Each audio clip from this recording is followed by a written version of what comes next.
UKU is the smartest way to control your sauna.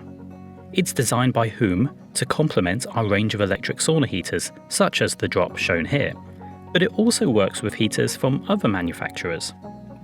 UKU is a wall-mounted controller that connects to the stove and a range of sensors in order to provide you with full control over your sauna at the touch of a button. It's got some really clever features that make it easier and safer than ever to enjoy a sauna. There are 3 different types of UKU. There's UKU Local, which provides all the features already described, but there's also UKU GSM and UKU Wi-Fi. These both come with an additional mobile app, so you can still have the wall-mounted controller, but you can also control your sauna from your phone or tablet literally anywhere, like when you are out exercising and want the sauna to be the perfect temperature when you get home. Many sauna enthusiasts are just happy with the local connection, but the app provides extra convenience, so if you would like that too, then the difference between the GSM and Wi-Fi option depends on whether your sauna is in range of a mobile or a Wi-Fi signal. If both can be reached, then go for the Wi-Fi option to avoid the annual connection fee.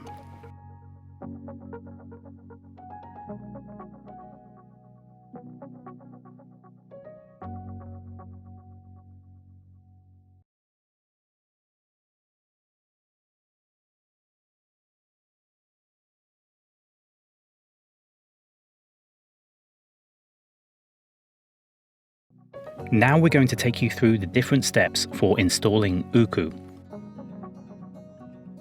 First though, check you have everything you need.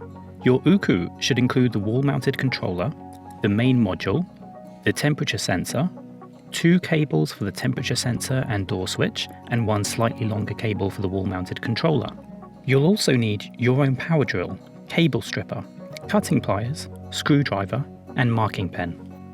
Let's get started with the thermostat. You first need to choose the right spot for it. Bear in mind that temperature is not evenly distributed inside a sauna.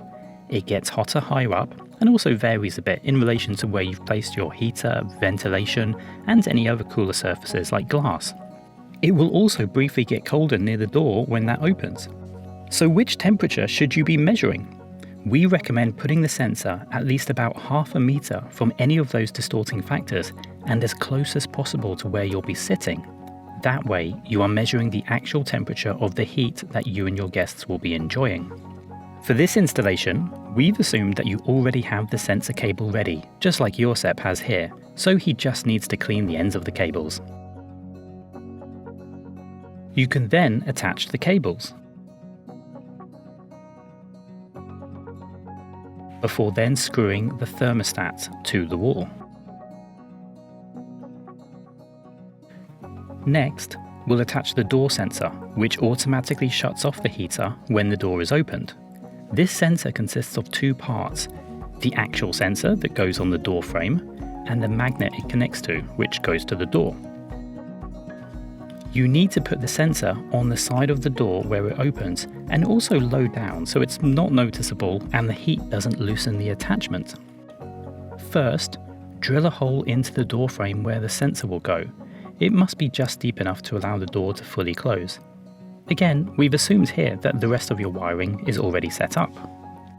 Now you need to clean the cable ends and connect those cable ends to the terminals of the sensor. Opposite the hole for the sensor, you can now secure the magnet to the door. It's simply attached using double-sided tape. That will hold firm as long as the sensor is low enough down on the door like this one. You can then insert the sensor into the door frame. Just make sure you secure it so that both parts are aligned when the door closes. Finally, you now just need to connect the cable ends to the main module. Now we're going to install the actual wall-mounted controller that you'll be using to control the whole system. This must be placed outside of the sauna hot room, but it can be used anywhere that is most convenient for you. The most common place is next to the sauna door. However, some people have put it in the lounge or even their bedroom. Think about not just where you want to switch your sauna on and off, but also where you might want to glance over and monitor the temperature as it heats up. You need to secure the wires to your wall-mounted controller. Just make sure you carefully match up the right numbered cables here. This is the most common source of the problem when people think their heaters might not be working. In some controllers, for example, the numbers run backwards, which some people don't notice. This work is a little bit fiddly, but we've added these wire sleeves to help. Here's another top tip. Make sure you get a photo of the wiring here after it's finished. Either give this to your client if you are the electrician, or ask your electrician for this if you are the client. That way, if there's a problem in future, it's much easier for us or anyone else to see where the issue might be, or at least rule out that there's no problem with the wiring configuration. That saves a lot of time. The electrician can now connect the power cable to the cable screws on the UKU control panel before fixing it to the wall. For that, simply take away the dial in the middle, then you can attach the device to the wall with screws behind that before replacing the dial again.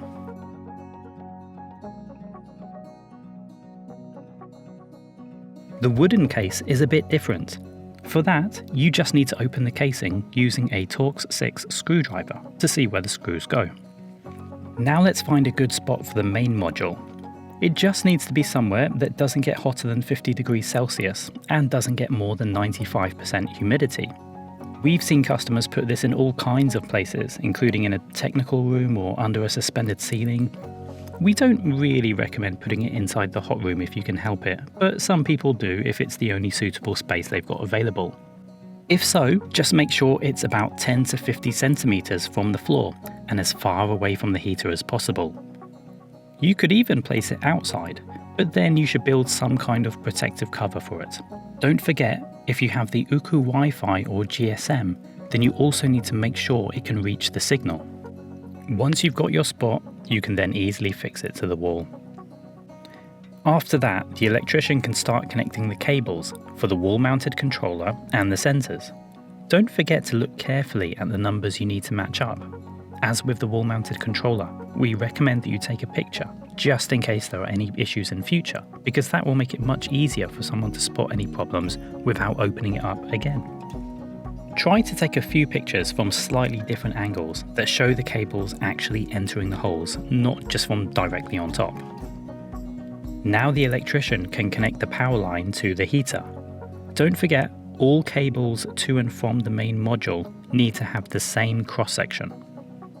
Then that power line needs to be connected to the main module. Once again, don't forget to save a picture after you've connected it. You never know when that information might be useful in future. Connecting the lights or ventilation is optional, but it's a great added extra.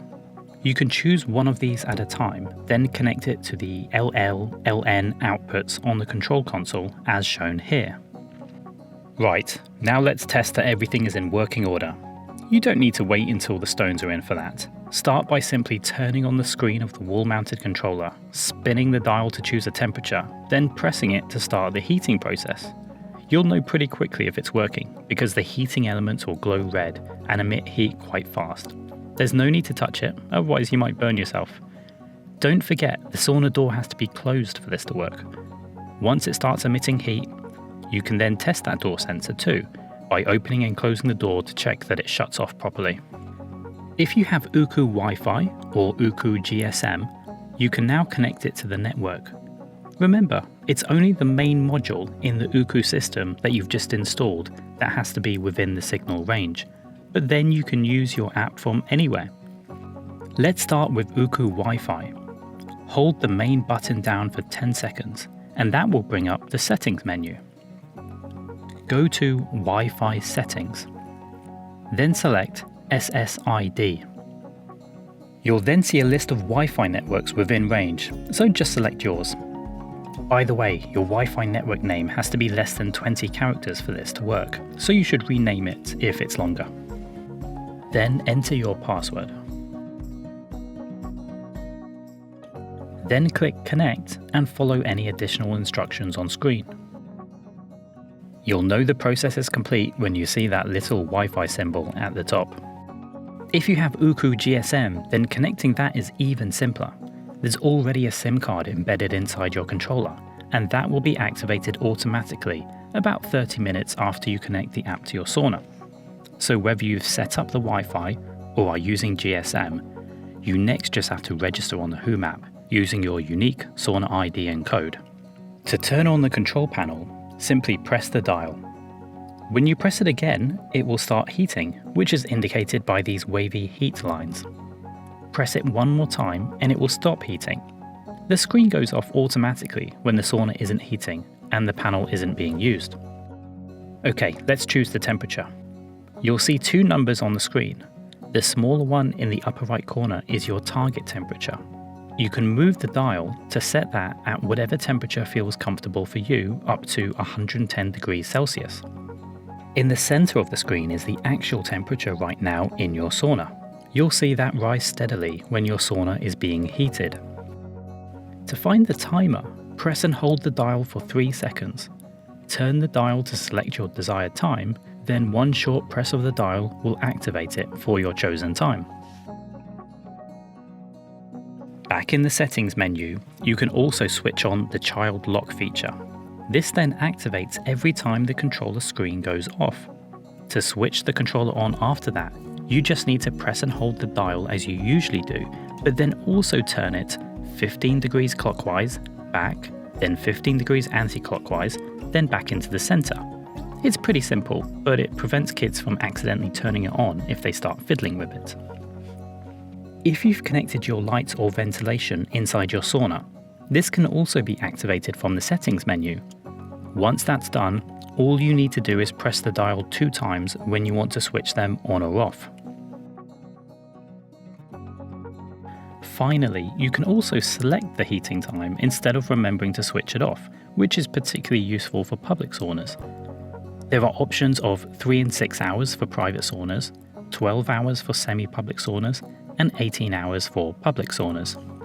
If you have UKU Wi-Fi or UKU GSM, you can download your Home app from either the Apple App Store or Google Play, because it works on both the iOS and Android operating systems. To sign up, start by filling out some basic details. You then need to insert your sauna ID and sauna code, which can both be found printed on your main module. You can change these inside the app if you want.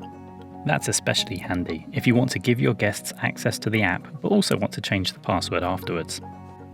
Just like on the wall-mounted controller, you can select your target temperature by scrolling around this circle that has the actual temperature inside. Your sauna is now heating. Remember though, you must not heat your sauna remotely if there's anything left inside the hot room. And if you've left the door open before leaving the house, then the app won't let you switch it on. As with any app, make sure you keep downloading any updates. Here at home, we're working on some really great new features that we can't wait to show you in future.